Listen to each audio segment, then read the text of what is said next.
Good morning. My name is Katinka. I'm the seamstress at the cottage and welcome back. Over here, I speak about sewing, knitting, and sometimes life in general. But today we are going to speak about sewing because I finished this dress. Simplicity S8910. This dress was one of my plans for my spring wardrobe, and I'll put in a link for that. And I love it. It is the perfect dress. There were a few things that I did change though. The first thing is I cut the sleeves bigger. I cut them on a 22 and I cut the dress out on an 18. And in the end, when I put them on the sleeves, they were still too narrow. So at the top, I added about this much and I just let it taper down to about there. And now they are really comfy. Another thing is the darts or the pleats in the back go, so on the pattern they go down there to there. But if you look at the line drawing, that back already ends in the middle of your back, just past your middle of your back. So what happened with those pleats going down so low is it made my dress pull over my butt. I have a butt, and I think most of us have a butt or hips or something, and pulling is not fun. So what I did is I made the pleats shorter like this, and I love it now. There's enough place for movement and it fits perfectly. One thing is you need to be careful of this. It looks like it doesn't have a zip. I didn't see a zip anywhere. So you pull it on just over your head. So maybe the size doesn't fit me properly, but it feels like it fits me properly. And I don't have big boobs. It's about A cup if I'm lucky. And it was tight to pull it over. Not too tight, but if you are bigger than I am, it might be a problem to get this dress on. So just keep that in mind.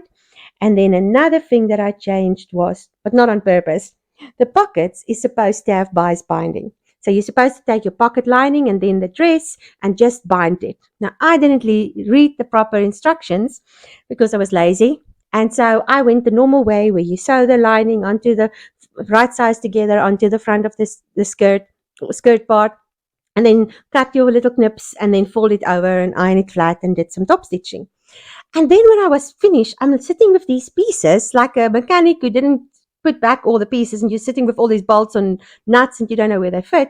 So I had these two pieces of bias binding and I couldn't figure out where I was supposed to use it. So of course I went back to the instructions and then I found, it was for the pockets. I don't mind the pockets like that, the way I did it, but you have to decide for yourself what you want to do. It also has nice deep pockets your phone fit in, and it doesn't pull on it because the pocket is into the dress. It actually doesn't pull on the side of the dress. It fits, still hangs beautifully. Another thing, the bias binding, I followed their instructions and it gapes on this side. I've undone it 2 times already. I'm not going to do it again. So there's a secret. Shearing elastic.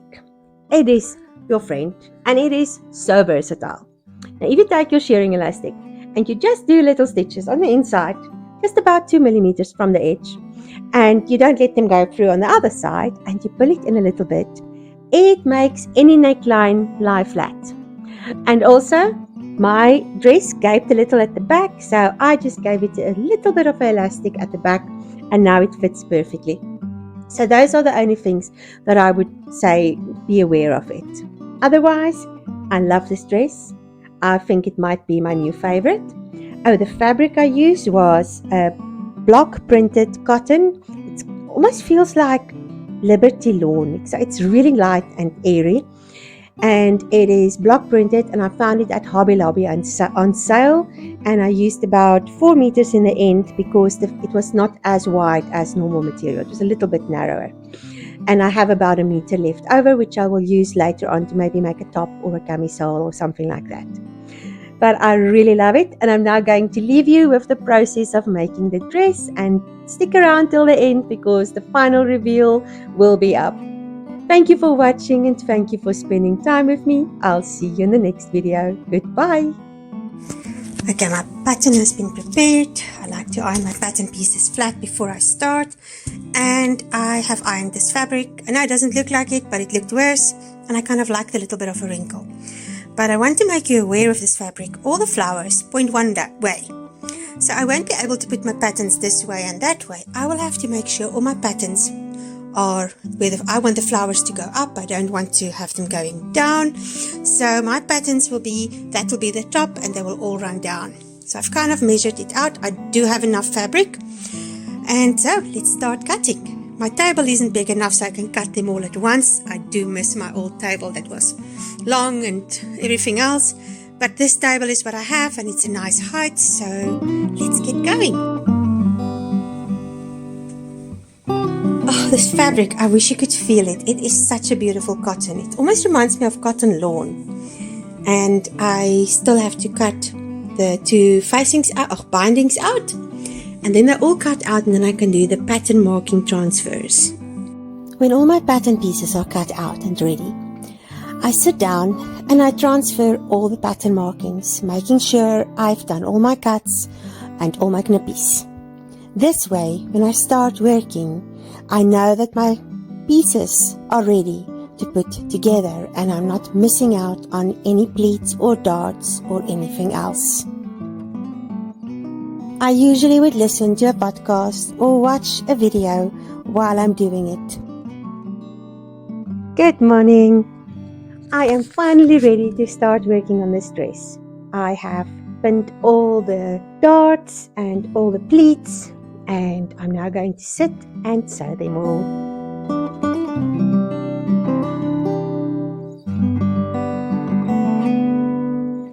Next, I overlocked the side seams, and then it made a big knot at the bottom. It took me forever to re-thread the two outside cottons.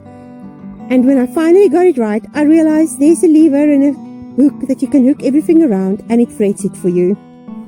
When you do this type of pockets, you start off with this one. That is kind of the lining of the pocket. And that will go on there. And I am going to pin it in place. And then I will sew from there all the way to here.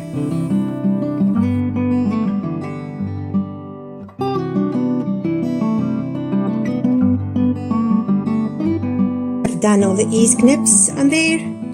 When you knip on opposite sides, and it will fold like that when it folds open. But now I'm going to add the pocket to the pocket lining, and you just meet up. There is some knips that line up, like down here, over there, and then I think there's one up there, but I'm literally going to pin it and just sew all the way until I get to here, because the rest of the pocket is going into the side seam, and that's going into the bodice and skirt seam.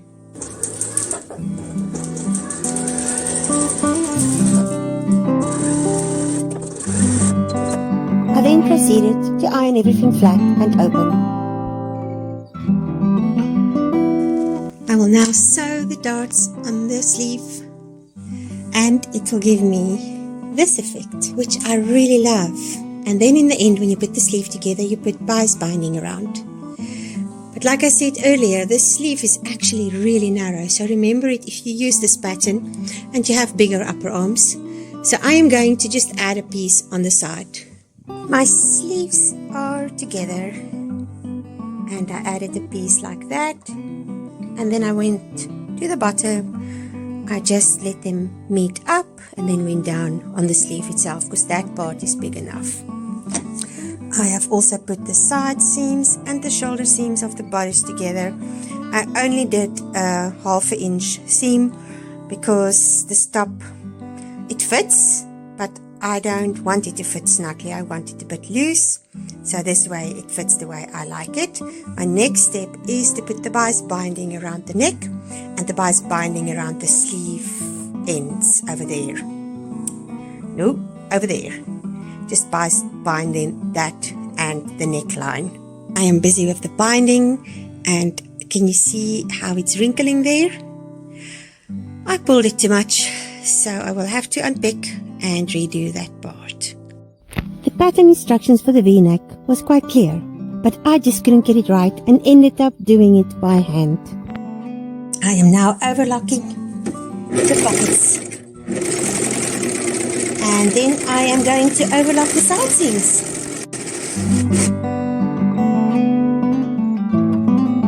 Next step, sew the side seams together. Then I'm going to put the sleeves into the bodice, and then I can add the skirt to the bodice, and then we're almost done.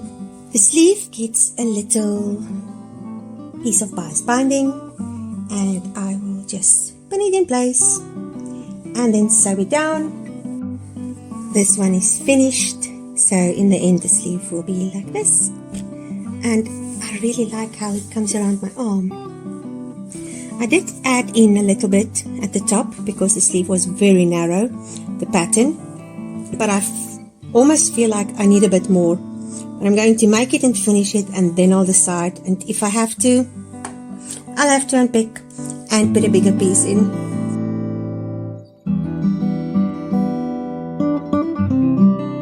I pinned the binding into place and then sewed it down. I next folded it over and pinned it again and stitched in the ditch, and that gave me another finished sleeve. It's now time to put in the gathering stitches, and I just realized I did not make my stitch length longer, so I like to make it on about 4.5, because I know that that gives me a very nice gathering stitch without it being too big and loose. So I'm now going to do 3 rows of gathering stitches on both of the sleeves. And I always do 3 rows because inevitably one of the threads will break while you're pulling it in, and that's just kind of like a guarantee that you have something to work with.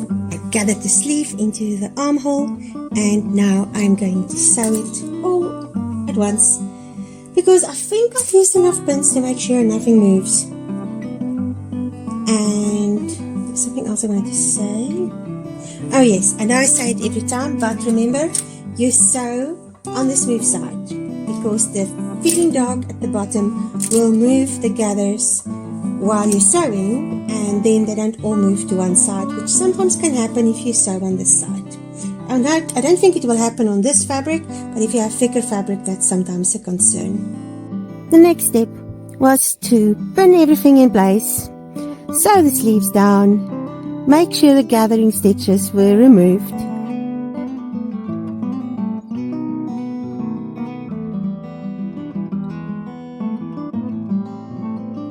The top is finished. So my next step is to put the skirt together with the top.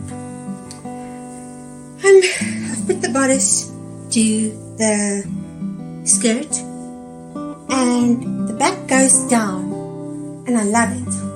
But then these pleats go down even more, and I really don't like that. So I think I'm just gonna unpick the pleats and maybe just leave a centimeter, like to there, and let the rest just be loose, because this back comes low, quite low. I mean, if you look, it's cut longer in the back than in the front. I'm gonna do that. Hope it works.